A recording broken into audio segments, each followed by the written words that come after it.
Hi, it's Lisa from Bees and Seeds. Welcome back to the channel. Today we're going to be planting a perennial vegetable. That means we plant it once and it'll come back year after year. Planting purslane. It came from Perma Gardens. It's a small business. If you're interested in edible perennials, go check them out. I'll put them down in the link below.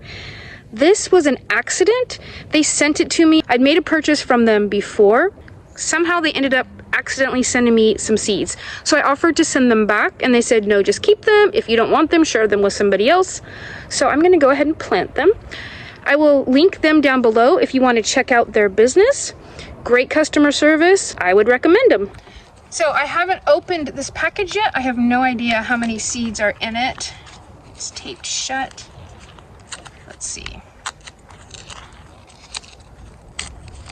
These grow in zones 3 to 9, so they're pretty hardy plants. Oh, I'm dumping them out on accident.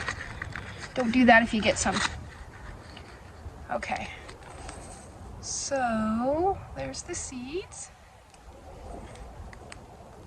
And there's a few in the pack too. I'll go ahead and try to get those out.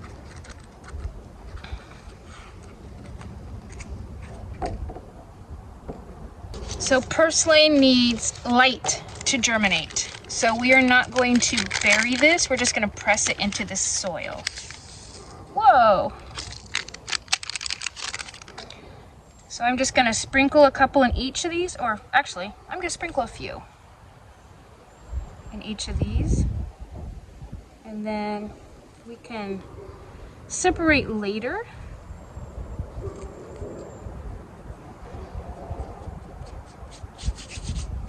Now, since they need light to germinate, we're just going to press. I do want them to have good contact with the soil, but I don't want to bury them down in it. So as you can imagine, seeds such as different lettuces and this purslane that need to have sun to actually germinate, light to actually germinate. If they dry out, the seed will dry out and die. So it is important to keep them moist, not dripping wet, but moist the entire time that they're growing, that they're trying to germinate. And then when they're delicate little babies as they're growing, it's really important. They're gonna have really shallow roots at first. We're gonna need to keep them protected. Each of these has been labeled. I'm gonna put them in this tray to transport indoors.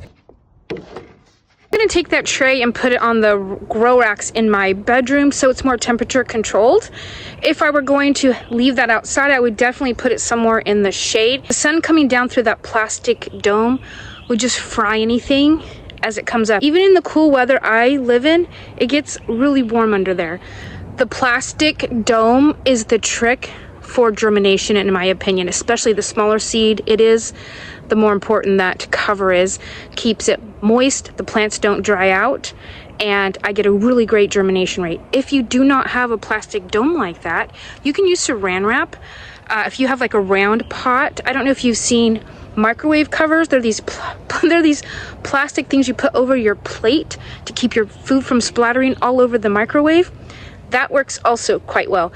Even if your pot is bigger, just put the domes on top of the areas where you put the seeds, just to keep the moisture in. I like to keep them in something, whether it's a metal sheet pan of some sort or a plant tray of some sort. That way I can water from the bottom. If you put the water down here, it absorbs up through the top and it helps prevent the green growth that sometimes happens on top when you water too much on the top. It also helps prevent fungus gnats. If you've ever had those are a pain. I don't know what time of year you're seeing this, but purslane likes to be planted in the full sun. Once it has warmed up well after any chance of frost, it germinates best when the soil temperature is between 70 and 85 degrees. Don't plant it too early. I hope this video was somehow beneficial. If you like gardening, go ahead and subscribe to the channel and I'll see you next time.